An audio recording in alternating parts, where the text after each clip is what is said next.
Hello my friends and welcome back to my channel Italy, a place to love. My name is Antonio and I recently relocated to the south of Italy. Now, what do I want to talk today about? Basically, under one of my videos had been asked one question to me, and let me say, I want to answer to this question. Now, the question was, I took a few notes simply to remind me, the topic. The topic is huge, so, and I don't think I'm really the right person to talk about this topic, but let's see what I can say. I have my own opinion, so basically my opinion might not match with other people's opinion, but I will try to talk generally, let me say, about this topic. The question is, how is the migrant situation in southern Italy? Is the crime rate high? So basically there are two questions. The migrant situation in the southern Italy and if the crime rate is high. This is a good question, and this is a very good question because if we see what's going on nowadays, let me say, in Northern Europe at the moment, in many countries, I'd say that I'm following what's going on in UK at the moment. I follow what is going on in Ireland at the same time, and in Germany, and in France, so in many other countries in Northern Europe, Denmark, Sweden. And what's the situation with immigrants? I see many complaints from the people, okay? Now, it's not an easy topic, and I don't think I'm the best person to talk about it, but I can express my opinion. Now, before I start talking, let me say one thing. Obviously, before I relocate to the south of Italy, before I was relocating to the south of Italy, I asked myself this question. Okay, because obviously, will you move to one place if you consider yourself where you are in a safe place? To this question, I answered to myself, yes. Let me say, I felt safe here in the south of Italy, and I can say I felt safer than in Dublin. Okay, I'm not saying all Ireland because Ireland is big and not all the places are the same in Ireland, but in Dublin I have to say that in the last few years I wasn't feeling very safe. I have to be honest, this is one of the reasons why I decided also to leave. I like Ireland, I spent 16 years over there. I achieved a lot by myself, no one ever gave me anything, let me say. But I found a country that welcomed me. When I moved to Ireland in 2008, everything was fantastic.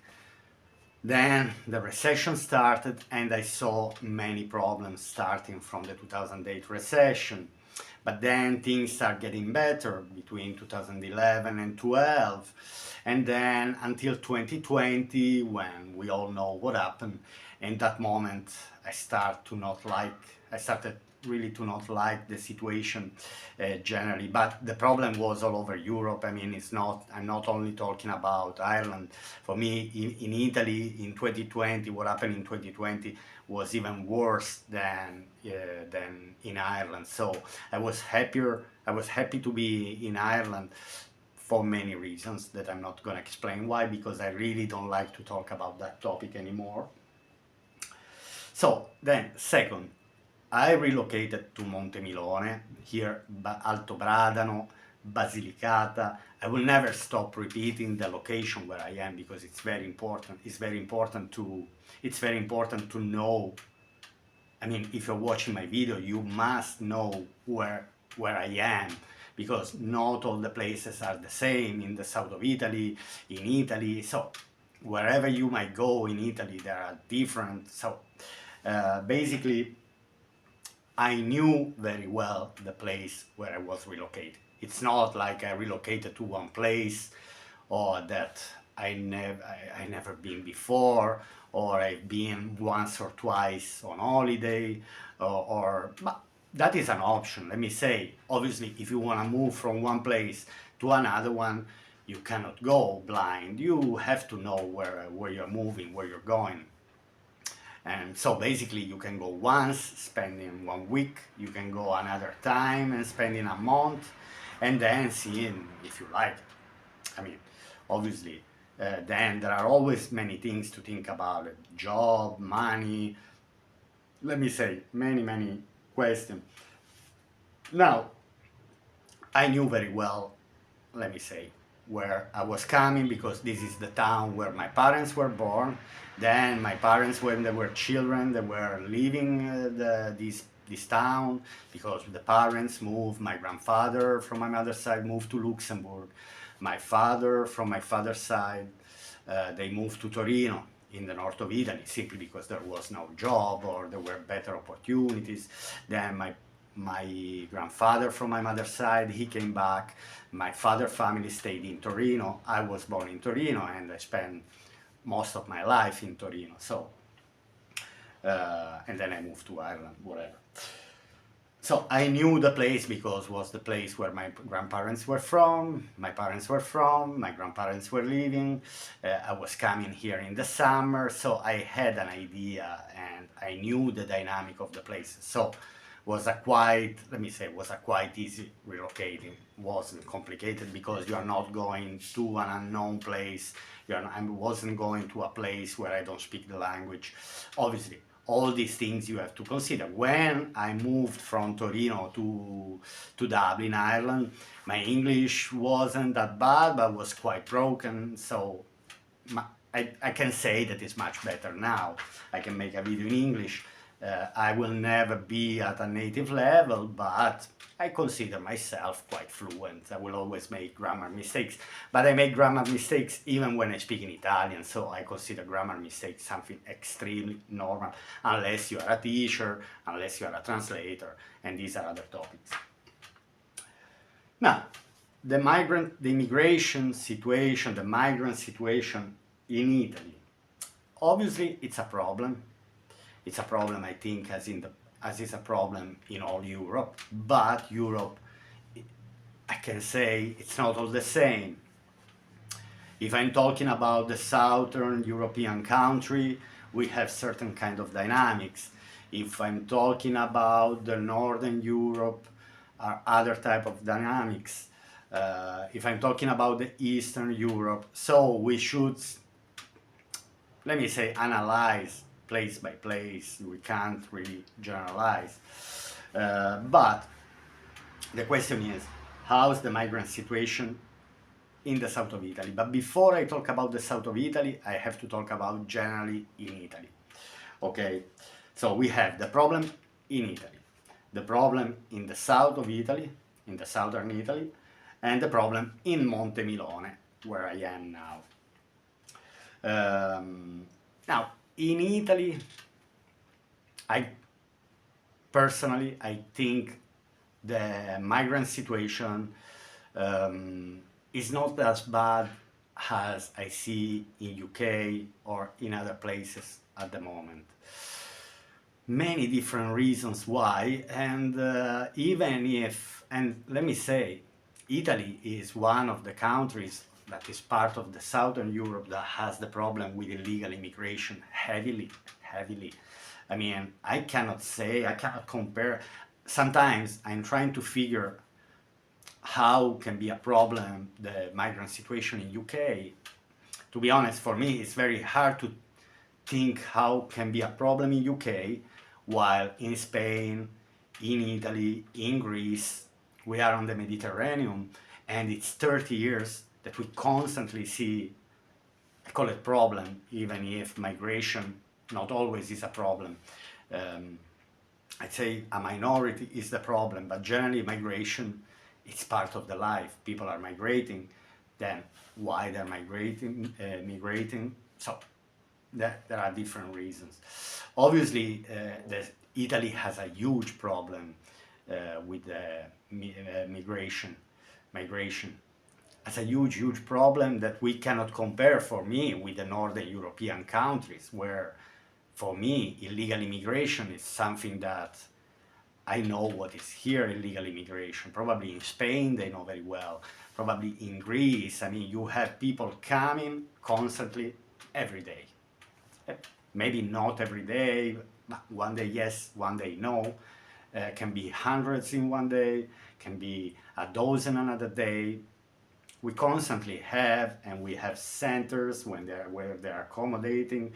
Then, for example, there is Dublin Treaty that doesn't allow a migrant um, to leave Italy, for example. There was an agreement between the countries that a migrant who steps in Italy and is registered in Italy has to stay in Italy. Then it's much more complicated, but generally in Italy we have a huge problem, and I think Italians are helping a lot this migrant. I think in general all the governments, even I can be against or in favor of the governments, but I always seem like we are doing our best to try to help these people. We cannot reject them in the sea. It's anti-humane to reject one person and push it back in the sea. I'm against this. Then it's my opinion. I have feelings. I cannot think about rejecting people. I can't. Personally, I can't. Then in the south of Italy is another problem. Anyway, I see the problem in Italy generally in the big cities. Obviously, if I go to Milan, if I go to Turin, Torino, if I go to Rome, problem you go close to the central stations. Central station since always had been the place where the migrants in Italy always gathered, and they always go to these places, they settle close to these places. Then I believe the majority of these people find a job and settle themselves, or some of them might even leave Italy and then go to other countries. Maybe UK one day can blame Italy, Spain and Greece because we don't keep all these migrants here, but we are in Europe and we were always told we should share the problem, and the problem was never shared. I mean, Italy had always been abandoned. So then I had to think also how this is very thin, how Italy, let me say, maybe I shouldn't say, but how immigrants illegally sneaked out of Italy, let me say. They probably do, because still a lot of immigrants, they don't want to stay in Italy. Italy didn't have the economy booming in the last 20, 25, 30 years like we had in the Northern Europe. Like, we cannot compare Denmark and Italy. Denmark is a smaller country. Italy is not a very big country, and there are 62 million people living here. So basically, they have higher salaries in Denmark. Maybe in Denmark or Sweden or Germany, they had higher demand of jobs, of workers. They had higher demand of workers. I think even in UK or Ireland or France, they had higher demand of workers, while in Italy we always had the problem with unemployment. The unemployment rate in the south of Italy is massive, but things are going on strangely. I don't know, strangely. I can only use this word because seriously, dynamics keep going on, and Italians always find a way to solve a problem naturally, without even the help of the government, without help of any government. Then in the south of Italy, is the place where these migrants arrive. Let me say, they arrive to the south of Italy with these boats, and then they're spread a bit everywhere and in the country. But again, the problem I see, mainly the problem in big cities. If I go, each time I go to Naples, or each time I go to Bari, and I'm talking about the two biggest cities in the south of Italy. Then there's also Palermo, but Palermo is Sicily. Sicily is an island, it's a bit different.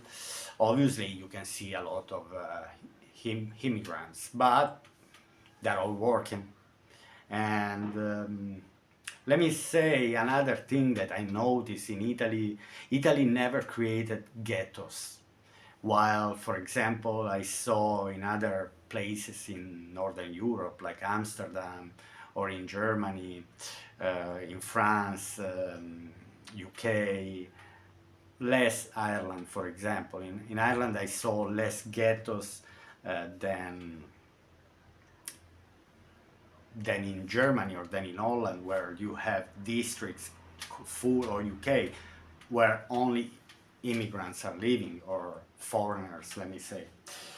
That. Then in Montemilone, where I live, I have to say that for me here there's no crime.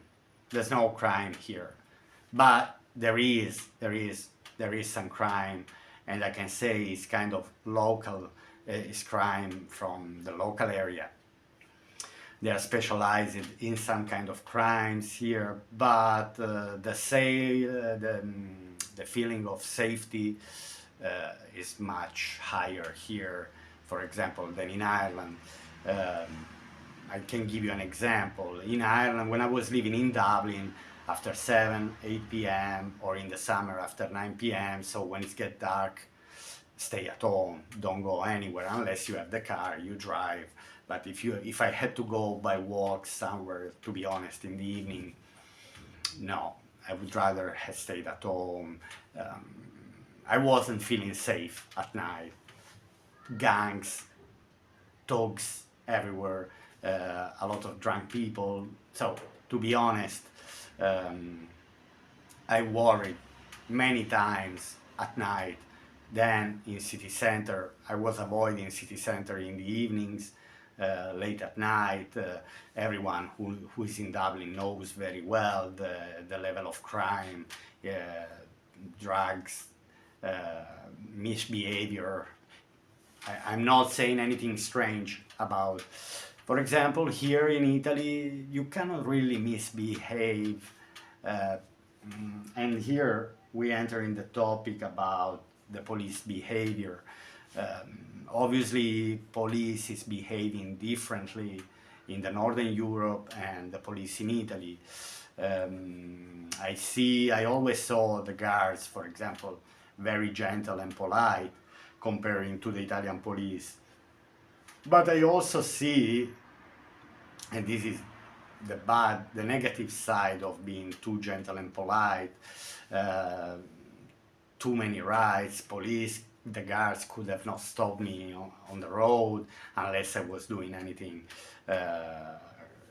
crime related. I mean, while, for example, here in Italy, police can stop you for any reason. If they see you and they want to stop you, they are allowed to stop you.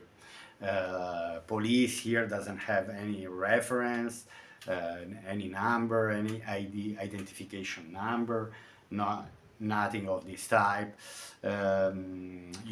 It's compulsory to walk with an ID in your pocket, while in Ireland it's not compulsory.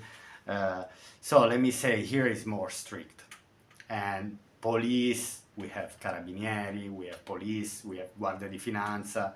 Let me say, they know the territory, okay? And the smaller is the town, the easier is the control of, for example, here there is the carabinieri station in Montemilone. There are 3 carabinieri. They drive around. If you have a problem, you can knock the door of carabinieri, but the crime related here is mainly about stealing cars. There are some car stealers who are coming from neighbors' towns. I don't want to go deep in that. For example, they do some robbery in the cash machine. This is well known. Time to time, you might know, they robbed the cash machine in the bank in that town. They robbed the cash machine. I think these are locals, because The locals know the territory here. Foreigners, no. Foreigners, it's very, very hard, as far as I see, for foreigners to commit crimes here because, again, the territory is much more controlled. Probably it's the same in a small town in Ireland, where a community of, I don't know, 200-300 people live in a town, or 1,000, 2,000 people live in a town. Everyone knows each other. Maybe there are some foreigners, but foreigners, it's much easier to integrate themselves in the community, so they know, and you don't see much foreigners messing around. I think foreigners can mess mainly or when they live in a ghetto, so that is the system that creates the ghettos, or when in the big cities, let me say, where they have where they know also the local crime, and then with the local crime the local crime might employ. But I see this problem, I see it in the big city, not, to be honest, not in a small town like Montemilone. Um, Most common crimes in the area, I told you. You might have someone going to try to steal the cows. It happens. So there are locals, for example, who are driving around just to keep an eye on the lands, on the farms. They do this type of thing. So the territory in the south of Italy, in this small town, let me say, it's safe. I give you another example. Here you can hear children playing from the age of 5, 6, 7, up to 11, playing till 1 a.m. safely without parents, and they are walking and they are playing in the street. Obviously, there are always adults around, not like, but they're extremely safe. This is what was one of the first thing I noticed when I came here, was not children, not the baby gangs, let me say, committing crime here and there. Simply children playing like I was playing when I was a child. Kind of brought me back memories that, wow, I say wow, and I really like that. Then there is the topic, I don't want to go very long but this video takes kind of abuse of immigrants. There is the problem of abusing of the immigrants, kind of the labor, in the way they're a bit enslaved, let me say, because they're all working in the farms, they're all working in the fields, and they might be underpaid. It's possible, there are many foreigners here. I can't quantify how many, but let me say that in Italy we might have 1 million immigrants, or maybe half millions, without IDs, and they're still working. They're also working illegally. Everything then turns illegal, but they're still working. The community knows, the police knows, but everyone is closing one eye until everything is quiet and fine. So until you're not misbehaving. So the problem starts only when people are misbehaving. Because if nobody is misbehaving here, nobody will tell you anything. You go to work at 6 in the morning, then you finish at 2, you pick the tomatoes, you might not have a house with a contract, you might not have a contract with your work, with your employer, you might not pay any taxes, and it's possible that in Italy we have this type of situation. Yeah, I said that a lot of immigrants have no ID. Uncommon, this is totally uncommon in Northern Europe. It's something impossible for a Northern European that someone is living without identification card. Then what else I can say? Generally the community is not inclusive. It's not really inclusive towards illegal immigration. So they know illegal immigration exists, they know they're here, they're working, but they're not very inclusive. They don't allow them to gather into the community unless someone is trying to make. Obviously, I see these immigrants who are trying anyway to become regular immigrants with all the documents and with all the IDs. But I repeat, this is something impossible in Northern Europe. Then, as I said already, I just want to say this, I repeat it again. If they misbehave, a community take an action. What type of action? They don't commit crime itself, the community, but they kind of isolate, they don't allow to take over the population here.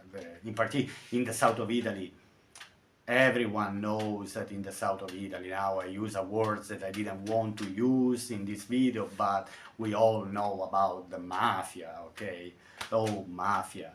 Let me say that Mafia, from this point of view, I don't want to say Mafia is good, because Mafia is never good, but it's a kind of secondary kind of state that keeps things under, that it keeps things under control anyway, in a way or in another.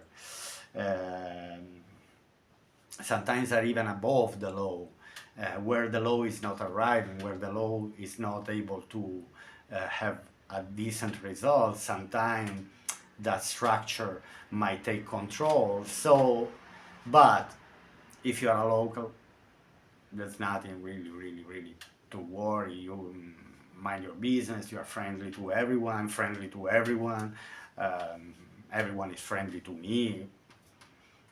And in particular, let me say, this is something in favor of um, the last thing I want to say.